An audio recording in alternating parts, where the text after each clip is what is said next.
In the shadowy world of outlaw bikers, a handful of men didn't just enforce the rules, they rewrote them. From Sonny Barger, who turned the Oakland Hells Angels into a 30-country criminal empire, to Doug the Thug Orr, whose sheer violence could outmatch anyone, these enforcers shaped the underworld. Tony Tate became the most damaging informant in Hells Angels history, while Maurice Mom Bucha orchestrated over 150 murders during the Quebec Biker Wars. Across the globe, Mick Howie's Sydney Airport brawl ignited gang wars, and Harry Bowman escalated the Outlaws' Hells Angels feud into nationwide carnage. Add figures like Big Pete, Porky Portillo, Slave Louie, and Thomas Maniscalco, and the picture is clear. These 10 men didn't just break bones, they rewrote outlaw biker history forever.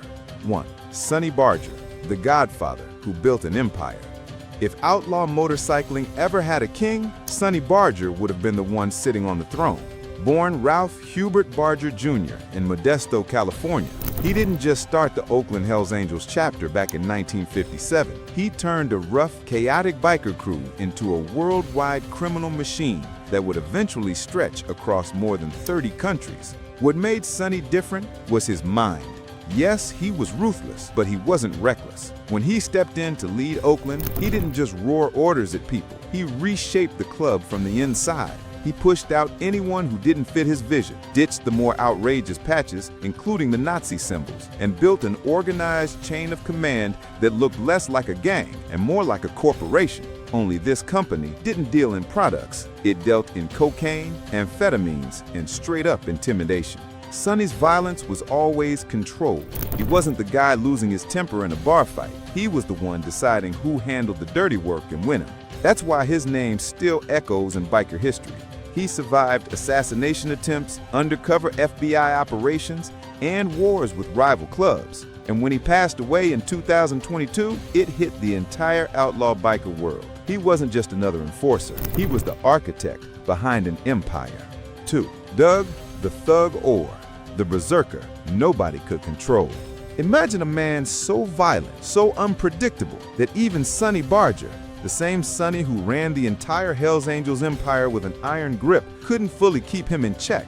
That was Doug Orr. And honestly, his story feels almost unbelievable. Doug didn't start out as a menace. He was a clean-cut high school kid who gave speeches about reading. But somewhere along the line, something snapped. By the late 1960s, he was swinging baseball bats and anti-war protesters, getting arrested for trying to kill a cop, and basically leaving a trail of chaos across California. Sonny saw all that raw aggression and immediately brought him in as his personal enforcer. And the stories people tell about Doug, they sound like something out of a legend. They say he broke handcuffs like they were cheap toys. Cops had to unleash K9 units just to slow him down. And at one point, while the entire California State Police were hunting him, he supposedly broke into a humane society, not to hide, but just to rescue his dog. But even Doug had limits. Inside San Quentin, he somehow became a second power running alongside the official system. He smuggled contraband, pulled strings, and gained so much influence that prison officials actually thanked him in public for putting on bike shows, while he secretly controlled everything behind the scenes. After he finally got out, he made a brief appearance at the Sturgis rally, striding down Main Street like the pavement owed him space. Then came the end no one expected. In 1986, during another stretch in federal prison at Lewisburg, Doug overdosed in his cell. No witnesses, no final showdown, just gone.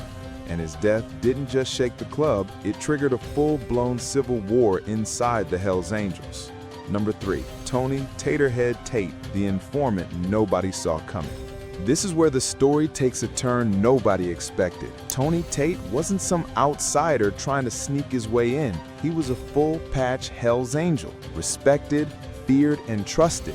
And then he did the one thing no one in that world ever forgives. He became a government witness. Tate didn't fall into this by accident. Back in Alaska, he made a bar bet with 2 cops, claiming he could get inside the Hells Angels Anchorage chapter. 6 months later, he was already prospecting. Not long after that, he earned his full patch. All the while, the FBI was quietly paying him $300,000 over 3 years to act as their walking, talking wiretap. What makes this whole thing even crazier is that Sonny Barger, the godfather himself, actually trusted Tate. In one recorded meeting, Barger told him he represented the Hells Angels of the 90s and then promoted him to Sergeant-at-Arms for the entire Western Coast. That position opened the doors to almost every major Hells Angels chapter across North America. And Tate recorded everything, every talk, every meeting, every move. When Operation Cactus finally dropped, more than 38 Hells Angels were indicted off the back of Tate's testimony. He was quickly labeled the most damaging informant in the history of the Hells Angels, and in the biker world, his name hasn't been spoken with anything but anger ever since. Number 4. Maurice "Mom" Boucher, the kingpin who unleashed terror. Montreal in the 1990s wasn't just a lively city, it was a battlefield, and the man standing at the center of that chaos was Maurice "Mom" Boucher, the president of the Quebec Nomads Hells Angels chapter. Boucher didn't just fight for drug territory. He unleashed violence on a level most people can't even wrap their heads around. During the Quebec Biker Wars from 1994 to 2002, his organization was tied to more than 150 murders, over 150 lives lost. Things got so bad that Canada's Parliament had to create new laws just to deal with the sheer scale of biker violence. What made Boucher terrifying wasn't just brutality, it was his strategy. He didn't personally kill hundreds of people. Instead, he built a machine that did the killing for him. He formed the Rockers, a puppet club designed for one purpose: carry out the murders that would keep him protected and untouchable. In 1997, he went as far as ordering the targeted killings of 2 corrections officers, Pierre Rondeau and Diane Levine, just to send a message that the Hells Angels controlled everything, even the prison system. Eventually, the law caught up. He was convicted of first-degree murder, sentenced to life, and died behind bars in 2022. But for more than a decade before that, Maurice "Mom" Boucher was a kingpin no one could lay a hand on. 5. Mahmoud "Mick" Howie, the Australian enforcer who took an airport. In Australia, Mick Howie wasn't just another name in the outlaw world. He was the national president of the Comanchero MC, and he ruled with a level of force that shook the entire country.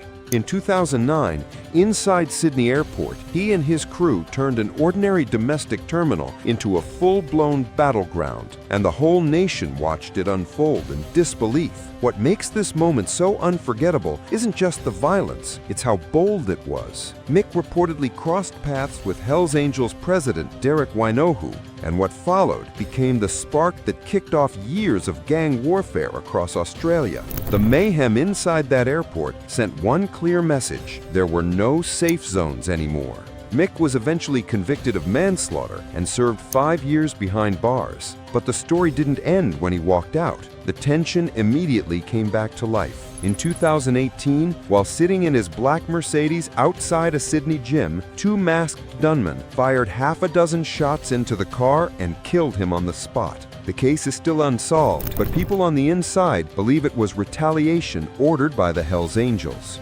6. Harry "Taco" Bowman, the international president who went to war.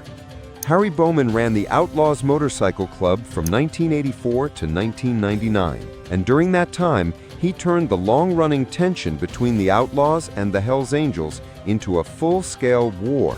Not just bar fights or street brawls. This was bombings, car bombs, and coordinated hits carried out across multiple states. Under Bowman, the Outlaws grew far beyond their Midwest roots. The club expanded to more than 30 chapters across the U.S. and even pushed into other countries. And his rivalry with Sonny Barger wasn't just personal. It became a battle over who actually controlled the outlaw biker world in America. Their feud shaped the entire landscape of biker crime. Bowman eventually landed on the FBI's most wanted list as Fugitive 453 after managing to stay hidden for 15 months. When agents finally caught up to him in Detroit, they hit him with everything they had: 2 life sentences plus another 83 years for murder, bombings, racketeering, and drug trafficking. He spent the rest of his life in federal prison and died there in 2019. 7. Peter "Big Pete" James, the Chicago outlaw legend. Big Pete wasn't just another name in the Chicago Outlaws. He was the guy who shaped what the modern outlaw nation would become. He actually learned the ropes early on from the Hells Angels, then switched sides and used everything he knew to turn the Chicago Outlaws into a force nobody could ignore. What Big Pete pulled off was huge. He took thousands of members from scattered, disorganized outlaw chapters and pulled them together into one tightly run criminal machine. Under his leadership, the Chicago Outlaws dove deep into extortion, contract killings, drug and gun trafficking, money laundering, and high-level assassinations on a scale most people couldn't even imagine. And unlike Sonny Barger, who rose out of the counterculture era, Big Pete was calculating from the very beginning. He eventually stepped away after a medical diagnosis forced him off the streets, but by the time he walked out, he had already built something with the structure, reach, and violence level of a full-blown mafia family. 8. John Porky Portillo, the Hells Angels enforcer who ruled through terror. John Porky Portillo never needed a title like national president to make his presence felt. Inside the Angels, his power came from something far more direct: fear. As an enforcer and lieutenant, he controlled major distribution routes and kept everyone in line the only way he knew how: through violence. According to federal investigators, Portillo ordered the murder of a Mongols MC member in 2014. The hit went down in El Paso, but that was just one piece of the picture. Portillo was also accused of ordering savage beatdowns across multiple states, targeting anyone in the club who stepped out of line. Testimony later revealed that he had his hands on entire distribution networks and issued orders that led to wave after wave of organized violence. Eventually, the law caught up to him. Portillo was convicted and handed 2 life sentences. Now he sits in a cell, still a powerful figure in biker history, but permanently locked away from the empire he helped shape and the world he once ruled through fear.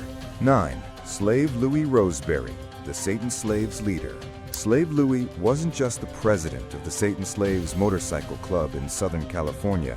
He was the kind of leader whose name carried weight far beyond his own patch. He became a legend for 2 things: raw, unapologetic violence and absolute, unshakable loyalty to the outlaw code. Louis didn't operate like a typical enforcer. He wasn't just muscle. He had real authority and a sharp mind behind the brutality. One of the moments that defined him was when he beat down a police officer who had disrespected a Hells Angels member.